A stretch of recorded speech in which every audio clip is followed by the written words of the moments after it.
तो जैसा कि पिछले एपिसोड में हमने देखा था कि डीन को ढूंढते ढूंढते प्रिंसेस यू की मुलाकात मार्केस से हो चुकी थी, जिसके बाद तो इन दोनों के दरमियान ही फाइट स्टार्ट हो जाती है। मार्केस प्रिंसेस यू को मारने ही वाला था कि तभी वहाँ पर शांजी भी पहुँच गई। उसने तो वक्त रहते प्रिंसेस यू को बचा लिया था, साथ ही साथ वो मार्केस का खेल भी खत्म कर देती है। लेकिन जैसे ये बात मार्केस के बड़े भाई को मालूम हुई, जिस किसी ने उसके भाई को जान से मारा है वो उसे भी जान से मार कर रहेगा। तो नेक्स्ट एपिसोड की शुरुआत में हम देखते हैं कि कंपटीशन स्टार्ट हो चुका था। साथ ही साथ अरीना में शैनलैंड एकेडमी की ये चारों कैंडिडेट्स भी पहुंच चुके और डीन की यहाँ पर तो गहरी नजर सिर्फ शाओचन पर थी। लेकिन इससे तो ये बात मालूम ही नहीं कि असल में ये तो शाओचन है ही नहीं, बल्कि ये तो एक पपेट है जिसे शांजी अपनी पावर्स की मदद से कंट्रोल कर रही थी। शांजी के मन में यहाँ पर कई सारे सवाल पैदा हो रहे थे कि आखिर डीन ने पाथ ऑफ डिस्ट्रक्शन को ज्वाइन क्यों किया। क्या इन्हें भी वो शानवो आर्मर चाहिए जिसके लिए ये इस हद तक गिर गए कि इन्होंने प्रिंसिपल को भी बंदी बना लिया। हमें जल्द से जल्द इस बात का पता लगाना होगा कि आखिर में वो आर्मर कहाँ पर है। और तभी वहाँ पर धमाकेदार एंट्री के साथ शानवो एकेडमी के स्टूडेंट्स भी पहुँच चुके। में तो मार्केस का बड़ा भाई भी शामिल था, शानवे, जो कि इस बात को अच्छे तरीके से जानता था कि उसके छोटे भाई की जान किसी और ने नहीं बल्कि शांजी ने ली है। शांजी को इशारों इशारों में कहने लगा कि मेरी नजर तुम पर ही है। इन लोगों का मास्टर इनके साथ नहीं आया हुआ था, इसी वजह से डीन साओ इनसे सवाल करते हुए कहने लगे आखिर तुम्हारा डीन कहाँ पर है।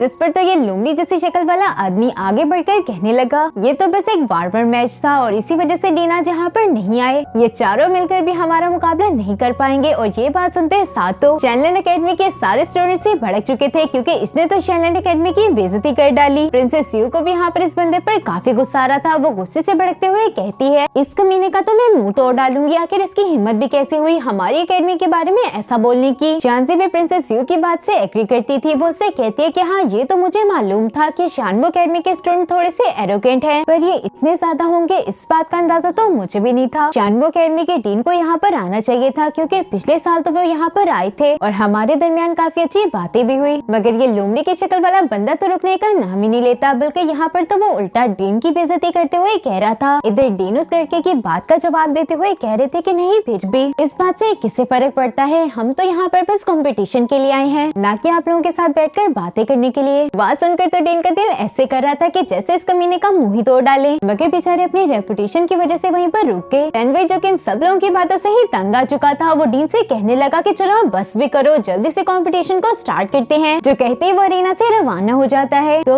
फर्स्ट फाइट होने वाली है यहाँ पर काई और उसी आदमी के दरमियान जिसका नाम था फूयी। काई जिसे तो खुद पर कुछ ज्यादा ही प्राउड था, वो फूयी से कहने लगा। फूयी भी उसकी ये बात सुनकर उसे जवाब देते हुए बोला मैंने भी तुम्हारे बारे में काफी सुना है, फाइनली आज मुझे मौका मिल ही गया कि मैं तुमसे फाइट कर सकूं। ये सब कहते हुए उसने अपने अटैक को रेडी कर लिया था, जिससे तो उसने सीधा काई की तरफ थ्रो कर दिया। काई भी उसके इस अटैक को डॉज करने के लिए बिल्कुल तैयार था। वो अपने स्पेयर का इस्तेमाल करते हुए खुद के सामने शील्ड को क्रिएट कर चुका, जिसकी वजह से तो फूयी का अटैक वहीं पर डिस्ट्रॉय हो जाता है। जिसके बाद तो वो फूयी से सवाल करते हुए कहने लगा कि आखिर तुम मुझे कैसे जानते हो। जिस पर फूयी अब उसे बताता है कि मैं जानता हूँ कि तुम वेस्टर्न मैजिशियन की एक हाई क्लास फैमिली से बिलोंग करते हो। ये बात सुनते साथ तो काई भी समझ चुका था कि वाकई में ही फूयी उसके बारे में काफी कुछ जानता है। इसी वजह से तो वो फौरन से बगैर देर किए हुए फूयी पर अटैक कर चुका। फूयी भी कोई कच्चा खिलाड़ी थोड़ी था जो कि काई के इस अटैक को ब्लॉक न कर पाता। वो तेजी से मूव करते हुए काई के इन सारे आइस क्रिस्टल को डॉज करते हुए उसके पीछे आ चुका था। जिसके बाद तो वो काई से कहने लगा मुझे मालूम है कि तुम तो एक नाजायज बच्चे हो। फूयी असल में काई को भड़काना चाहता था ताकि वो गुस्से में आकर कोई गलती करे, और उसका ये प्लान तो सक्सेसफुल होता नजर आ रहा था, क्योंकि काई ने थंडरबोल्ट को रेडी करना शुरू कर दिया। ये सारी की सारी थंडर लाइट सीधा जाकर फूयी को हिट करने ही वाली थी, मगर इससे पहले ही फूयी ने इसका इंतजाम कर लिया था। वो अपने चारों तरफ एक शील्ड को क्रिएट कर लेता है, जिसकी वजह से तो ये लाइटनिंग एनर्जी जरा भी उसको हिट नहीं कर पा रही थी। वो बिल्कुल सुकून में ऐसे खड़ा हुआ था कि जैसे उसे तो इस बात से कोई भी फर्क नहीं पड़ता। वो हल्का सा मुस्कुराते हुए अपने मैजिकल बॉल को बाहर निकाल चुका, जिसके अंदर से वो 2 स्टोन्स को निकालते हुए सीधा उस थंडरबोल्ट की तरफ थ्रो कर देता है। इसकी वजह से तो वो थंडरबोल्ट एक ही झटके में डिस्ट्रॉय हो जाता है। काई भी ये देखकर काफी हैरान था, मगर फूयी यहाँ पर रुका नहीं, बल्कि उसने तो अपने ब्लैक और व्हाइट स्टोन की मदद से काई पर अटैक्स करने शुरू कर दिए थे। जिन सब से बचने के लिए तो काई हवा में आ जाता है। साथ ही साथ तो यहाँ पर फूयी से कह रहा था कि तुम यहाँ पर तो इसे थ्रो नहीं कर पाओगे, लगता है कि तुम्हारी उस सो कॉल्ड फूयी फैमिली ने तुम्हें इसके अलावा कुछ नहीं सिखाया। फूयी तो उसकी ये बात सुनते साथ ही अपने नेक्स्ट अटैक को रेडी करना शुरू हो गया। उसने अपने उसी स्टोन्स का इस्तेमाल करते हुए चाइनीज गो गेम के बोर्ड की तरह चारों तरफ एक जाल को बिछा दिया था।